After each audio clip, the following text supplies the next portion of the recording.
नमस्ते। ये video RKM नामक इनिशिएटिव के बारे में है जो कि वुमेन सेफ्टी को डेडिकेटेड है। आरकेएम इनिशिएटिव महिलाओं पर होने वाले क्राइम्स के अगेंस्ट हमारा लड़ने का एक प्रयास है।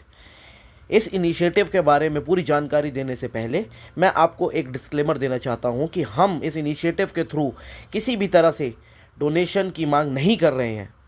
दोबारा क्लियर करना चाहता हूँ, ये डोनेशन प्लेटफॉर्म नहीं है। Now coming back to the technicalities and details of RKM, सबसे पहले मैं ये बताना चाहूँगा कि इस इनिशिएटिव पे काम करने का आइडिया मुझे कैसे आया एंड मुझे क्यों लगा कि इस इनिशिएटिव पे काम करना ज़रूरी है। ये बात कुछ साल पहले की है जब मेरी कज़न 10th में थी। उसे दो लड़के जबरन उठाने की कोशिश कर रहे थे, बट थैंकफुली कुछ लोग वहाँ आ गए और उसे बचा लिया। ये घटना दिल्ली की है एंड ये इंसिडेंट तब हुआ था जब वो सुबह अपने घर से स्कूल जाने के लिए निकल रही थी।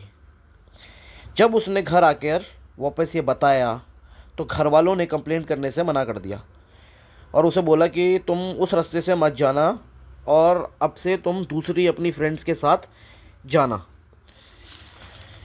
ये सब इंसिडेंट काफ़ी ट्रॉमेटाइजिंग था हमारी फैमिली के लिए एंड उस दिन मुझे पहली बार ऐसा लगा कि हाँ, इस कॉज पे काम करना चाहिए। बट उस समय मेरी उम्र बहुत छोटी थी and due to lack of guidance इस पे काम नहीं हो पाया। अभी रिसेंटली 6 मंथ्स पहले जिस जिम में मैं जाता था, वहाँ जो मेरा ट्रेनर है उसने मुझे अप्रोच किया किसी लड़की की हेल्प करने के लिए। उसने मुझे बताया कि कोई लड़की है वो परेशान है तो उसकी हेल्प कर दो। तो फिर जब मैंने उससे पूछा कि क्या बात है, तब उसने मुझे बताया कि कोई जो दूसरा ट्रेनर था हमारे जिम का, वो उस लड़की को परेशान कर रहा था। फिर उस ट्रेनर ने मुझे उस लड़की से मिलाया तो तब मुझे पता चला है कि ये जो सारा इंसिडेंट है ये 1 साल से चल रहा है। वो ट्रेनर इस लड़की का पीछा करता था, गंदे गंदे कमेंट्स करता था। उस ट्रेनर ने इस लड़की का नंबर कहीं से निकलवा लिया था, फिर वो इसे मैसेज कर रहा था, उसे रिलेशन में आने के लिए फोर्स कर रहा था और काफ़ी चीज़ें उसने उसको बोली थी जो मैं इस प्लेटफॉर्म में अभी नहीं बता सकता। फिर लड़की ने कई बार उसे मना भी करा कि नहीं नहीं नहीं नहीं, तब भी वो लड़का नहीं माना। फिर मैंने लड़की से पूछा, यार जब 1 साल हो चुका है तो आपने अभी तक पुलिस कंप्लेंट क्यों नहीं करी?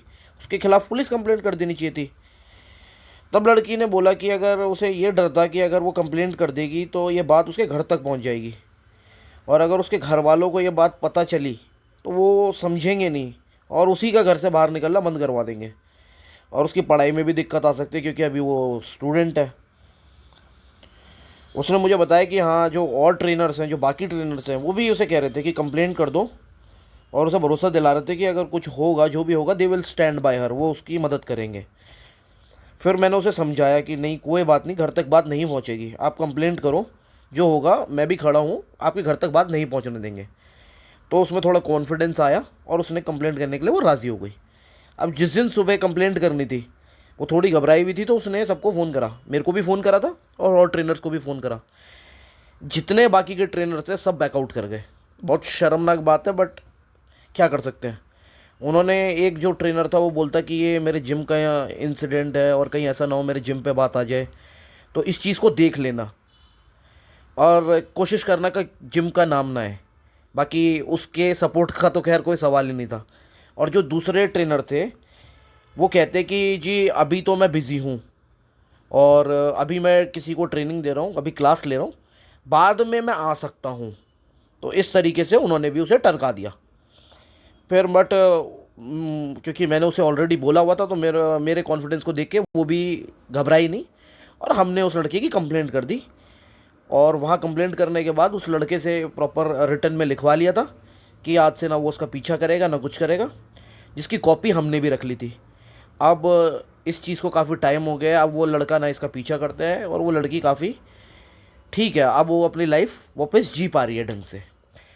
बट उस दिन मेरे को समझ आया कि क्यों लड़कियां इतना डरती हैं कंप्लेंट करने से, कोई स्टेप उठाने से। क्योंकि ना घर वाले सपोर्ट करते हैं और जो लोग उनके जानकार हैं, जो उनके दोस्त हैं, वो भी बैकआउट कर जाते हैं।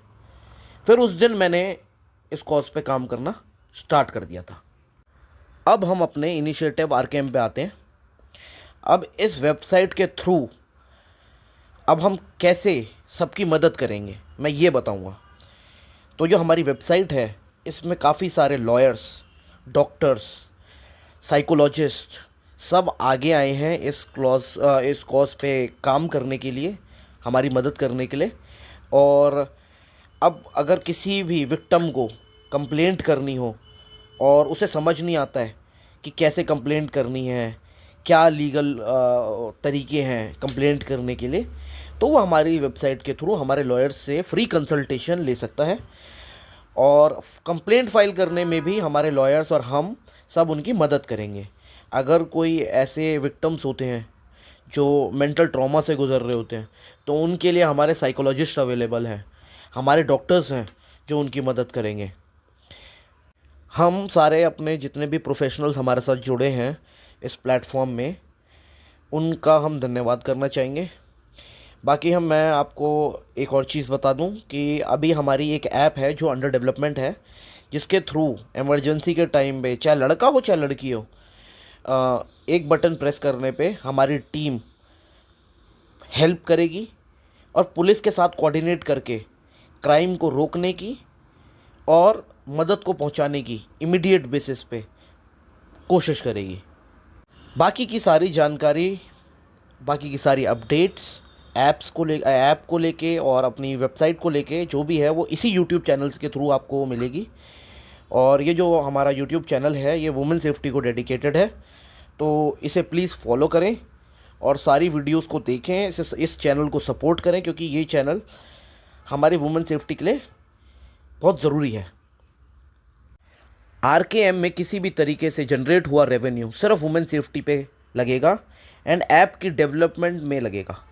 अगर किसी को किसी भी प्रकार का कोई सवाल है या कुछ वो जानना चाहता है तो वो मेरे इंस्टा हैंडल पे DM कर सकता है, मुझे मैसेज कर सकता है।